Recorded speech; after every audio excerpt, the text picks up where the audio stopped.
আমাদের তেল সরকার দাম বাড়িয়েছে, ঠিক আছে, আমাদের মাসিক যেটা স্যালারি যেটা থাকার সেটাই আছে। আমার যে এই যে আমার একটা আর্নিং থেকে যে ব্যয় বেড়ে গেল, তো এই যে আমরা যে ব্যয় বেড়ে গেল হঠাৎ করে, আমরা এইগুলো মেকআপ করবো কোথা থেকে? এটা কোনো যুক্তিসঙ্গত দাম বাড়াইছে কিনা এটা আমার মনে হয় না।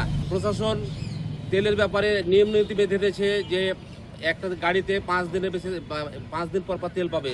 সে আমার গাড়িটা সেভাবে অ্যাপসে নেওয়াও আছে। যদি অ্যাপসে 5 দিন পর তেলই পাওয়া যায়, তাহলে আমাদেরকে ভোগান্তি কেন সরকার দিচ্ছে এবং প্রশাসন দিচ্ছে?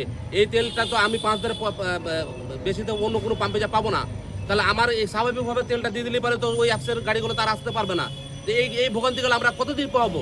সরকারকে আমি বিশেষভাবে অনুরোধ করতেছি, এই ভোগান্তি থেকে জনসাধারণকে বাঁচানোর চেষ্টা করেন। না দেশের মানুষের মস্তিষ্ক উগ্র মেজাজে চলে যাচ্ছে। কারণ আমি সকালে আমার 8টা ডিউটি, আমি ভোর 5টা থেকে বসে আছি, আমি যদি 9টার পরে এখানে তেল পাওয়া যায়, তাহলে আমি আমার ডিউটি কখন করবো? তাহলে আমাদের ভোগান্তিটা কে দেখবে? আসছি 4টা দিয়ে 9টা বাজছে, এখন পর্যন্ত তেল পাচ্ছি না।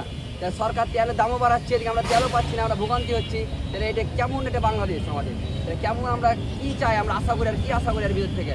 আগে আমরা আসতাম, তেল দিত, ছেড়ে দাম। এখন এটা মানে একটা ব্রেন হয়ে গেছে একটা মানুষের, তেল রেখে দিচ্ছি স্টকে, এটা তেল ছাড়ছে না। আমরাকে জনগণকে অনেক কষ্ট দিচ্ছে। সরকারের ব্যাপার, এটা আমরা বলতে পারবো না। আমরা তেলই পাই না, আর দাম 10 টাকা কম আর বেশি দিতে লাভ নেই। এখন আমরা তেলই পেয়েছি না 500 টাকা। তাও আপনার 500 টাকার তেল 5 দিন যাবে অ্যাপসের মাধ্যমে। সকাল 4টে থেকে আসে বসে আছি, এখন পর্যন্ত কোনো তেলের কোনো নাই। তারপরে 500 টাকা তেল দিচ্ছে, যাওয়া আসা দিচ্ছে হচ্ছে 200 টাকার। আমরা খুবই কষ্টে আছি। চর অঞ্চলের মানুষ আমরা, যেহেতু দূর দূরান্ত থেকে আছি, 50 কিলো যাতায়াতের থেকে আমরা 200 টাকা তেল শেষ হয়ে যাচ্ছে।